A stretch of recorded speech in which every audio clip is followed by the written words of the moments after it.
So we are continuing our series on women of the Bible. We've talked about the Samaritan woman at the well, the judge Deborah. Emmerich talked about Mary Magdalene. Last week we talked about Naomi and Ruth. And this week we're going to look at Rahab.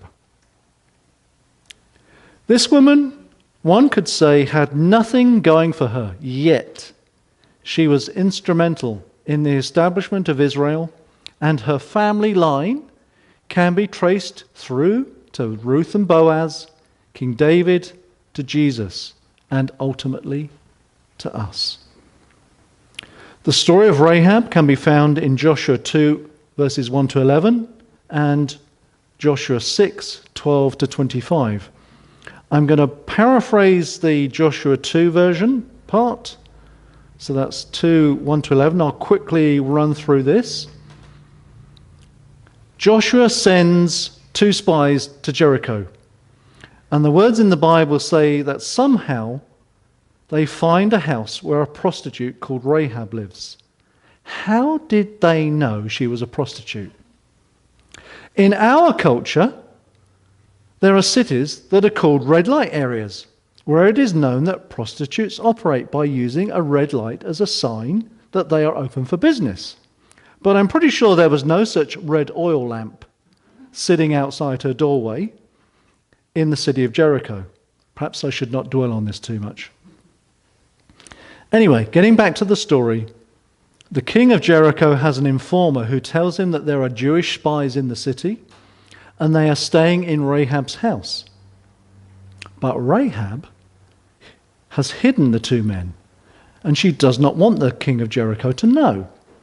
So Rahab comes up with a story. Yes, 2 men came to her house, but they left at dusk. She doesn't know which way they went. She says that if they're quick, they may be able to catch them up.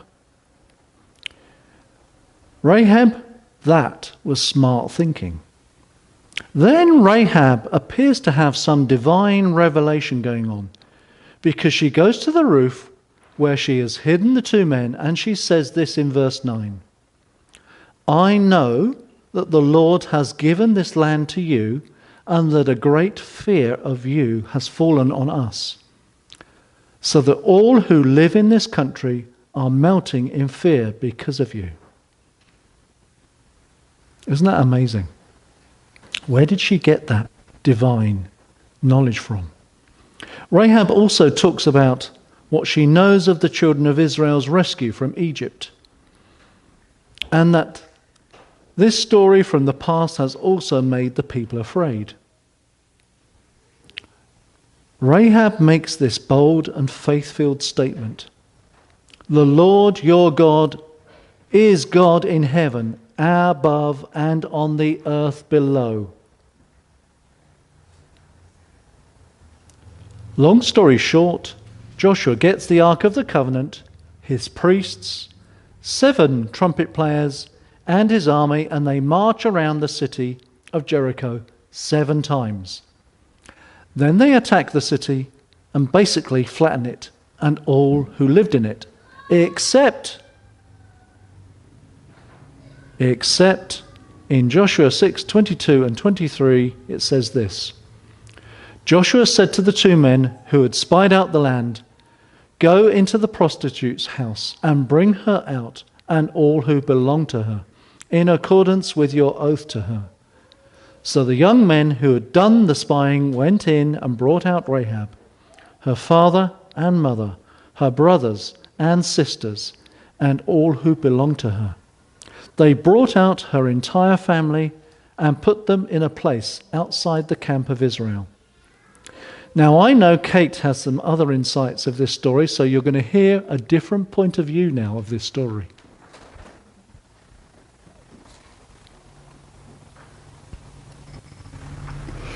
I suspect I will repeat a little bit of what Steve's already said, so forgive me. That's the nature of the beast. So, Rahab. Right from the start, there were 3 things that are quite interesting to look at that were against her. First of all, she was a Canaanite. living in Jericho. She was an enemy of Israel in a land that God had told the Israelites he was going to give them. So she was living in occupied territory. She was a woman, and we've considered over the past few weeks what value was placed on women at this time. And thirdly, she was a prostitute. Some politely call her an innkeeper, but as with most hostels at the time, prostitution would probably have been found there. Surmising that Rahab did all that she needed to do to keep her family fed, it's not insurmountable that she was a prostitute. In fact, the name Rahab means open wide. This was not a very subtle way of saying that she was a prostitute. Or we can look at it the other way. She had lots of children. Anyway, she lived in Jericho, a city in Canaan. And like all big cities, it was busy. It was a fortified city, so it would have had two walls, inside and outer.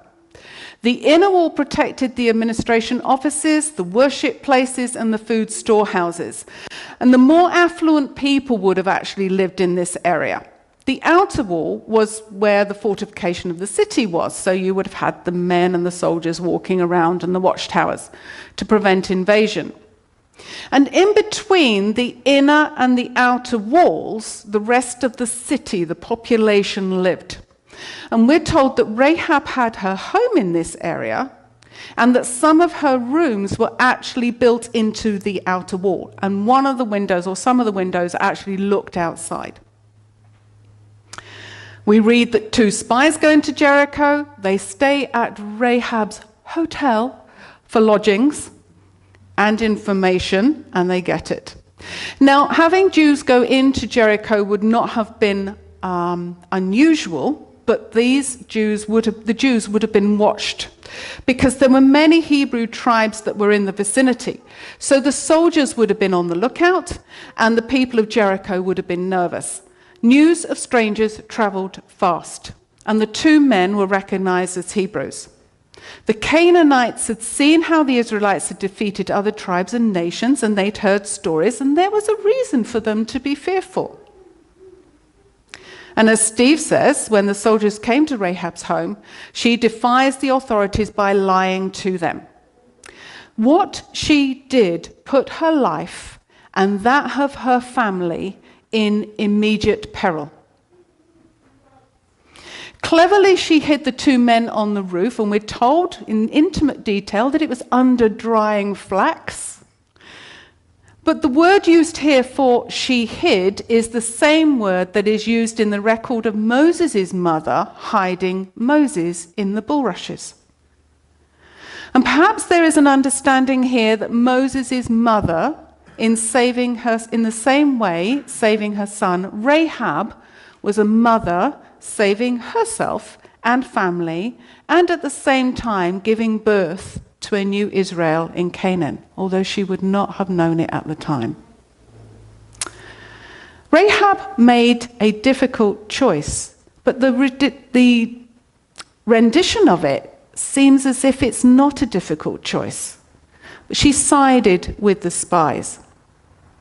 And you could ask at this point, why? As Steve alluded to earlier, she had heard of the victories of Israel, and she'd heard about their God. And as Steve read, she believed in the greatness of their God. Now, I have Rahab down as a very streetwise person. Well, if she was a prostitute, she probably would have been. And when the soldiers are gone, Rahab goes up to the roof area to bargain with the men that she had saved. And she acknowledges that the Hebrews were a real threat to her city. Joshua had done a really good PR job of actually recounting stories and letting that message get out and putting fear in the people around. And it was in this acknowledgement of fear of those in Jericho that the people were scared, and the acknowledgement that she believed in the power of the God who walked with the Israelites, that gave the spies all the information that they needed to know. Jericho could be defeated. And that was the message that the spies took back to Joshua. But before she helps the spies escape, she points out, as this streetwise woman, I've saved your lives, guys. You owe me now something. And she had not merely risked her own life, but we're told that she actually risked the whole of her family who were living with her. She extracted a promise from these spies that when the time came, they and their army would not molest them or harm her family in any way. They would give her safe passage, even if everyone else in Jericho was slaughtered.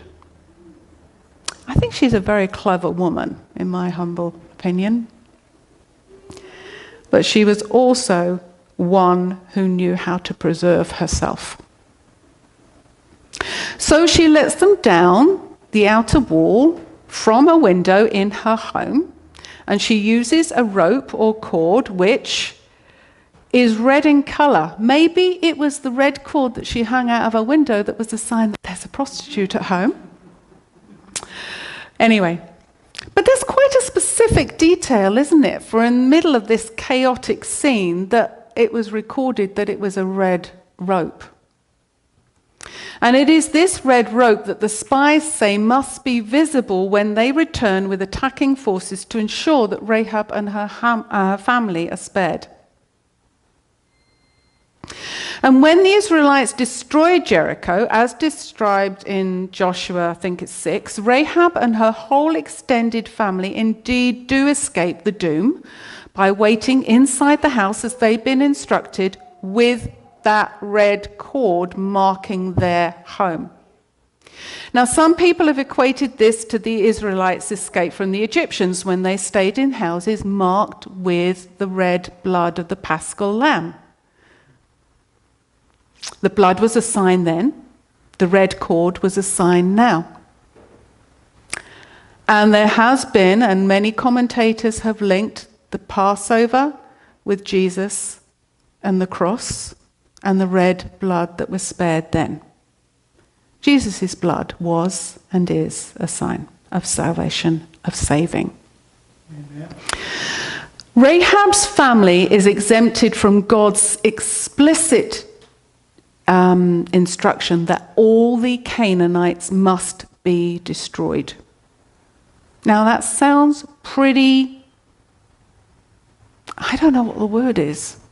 There doesn't seem to be any grace or mercy, but God knew that all the Canaanites had to be destroyed in Jericho. But she was exempt from this edict because she had saved the spies. And the result is that the whole household is brought out of the city to live in Israel. Rahab and her family become, in essence, Israelites. So what can we take away from this story?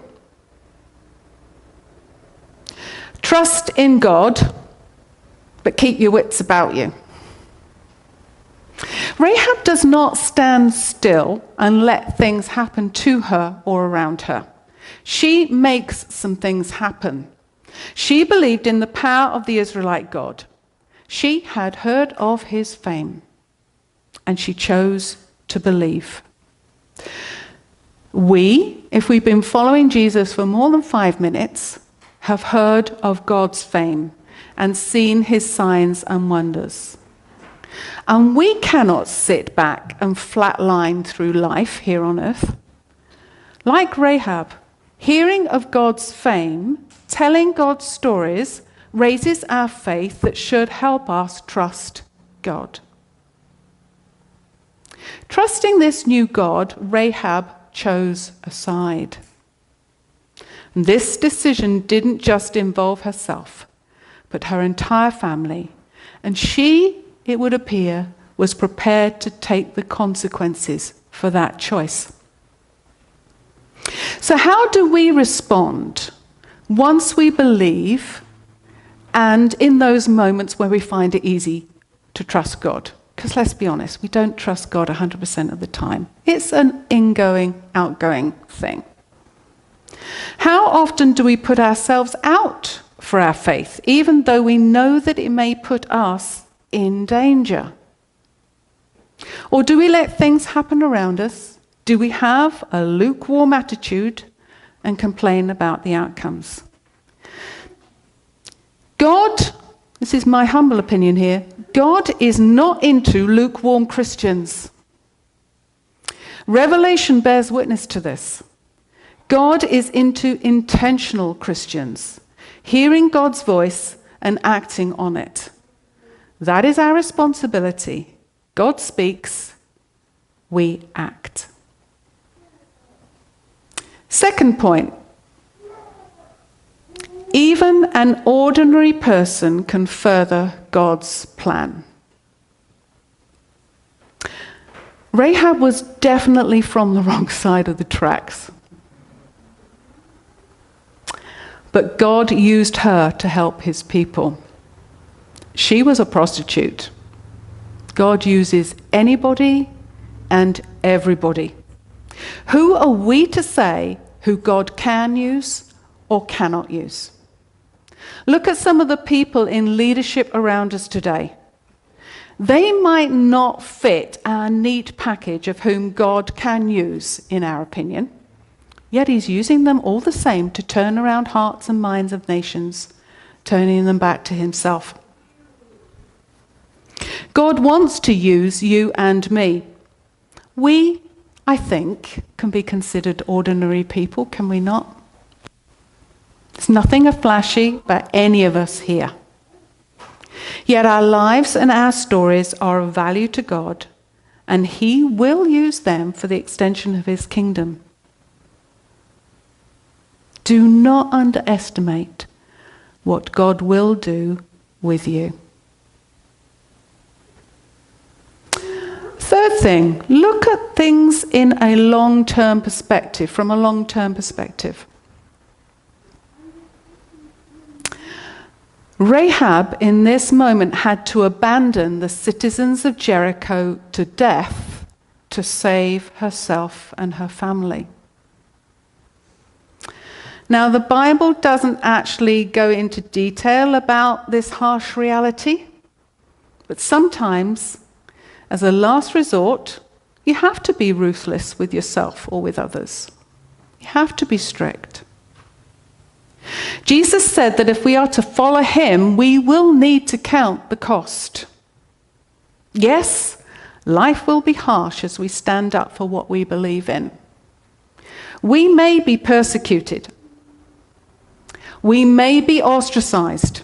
I know we don't want to hear this. We may be discriminated against. But in all this, we need to have an eternal perspective. Ultimately, we do not belong to this world, but we have a home elsewhere. And it's all about him and his kingdom.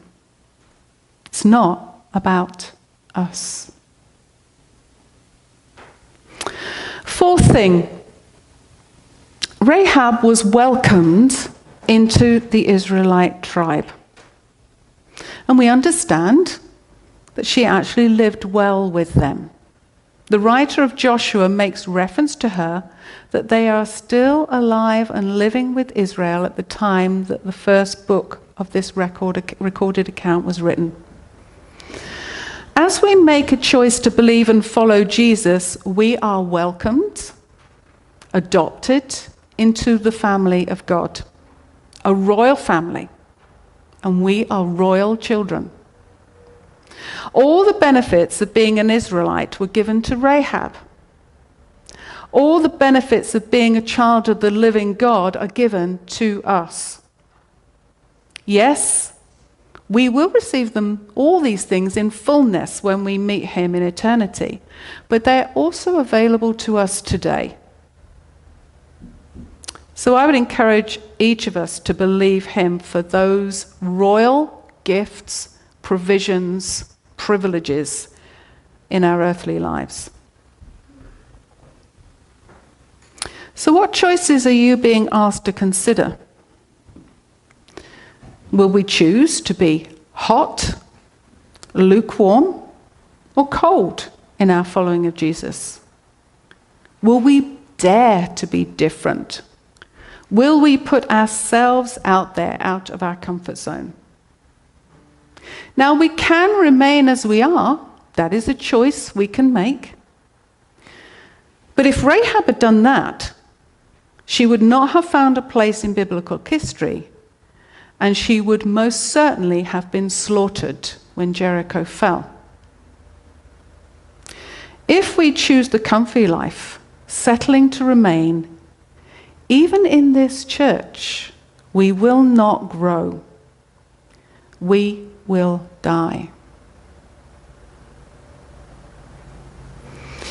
So perhaps we can take the lesson from Rahab, that there will be some difficult decisions that we have to make, that may cause us to actually cut off our friends and our maybe even family for pursuing the living God and all that He has for us. And it might not be comfy. It might be a little bit uncomfortable. We might get dissatisfied. We might not enjoy it. But God promises a better life, and so, so much more than we know now. Surely it is our responsibility to not only believe this for ourselves, but to invite others to experience it for themselves too.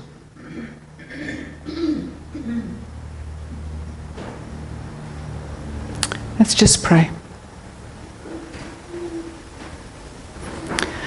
Father, give us the strength and heart to choose to be different,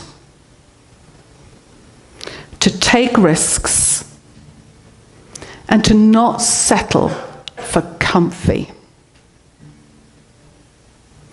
May our passion for you reignite our hearts. And Lord, some of us need a new spark in our lives. Father, we need new fire in our lives. May we see new things happen that are the result of your work in us as we open up and respond to you. Today, I choose to dare to be different. Father, I need your Spirit to help me in that. Amen.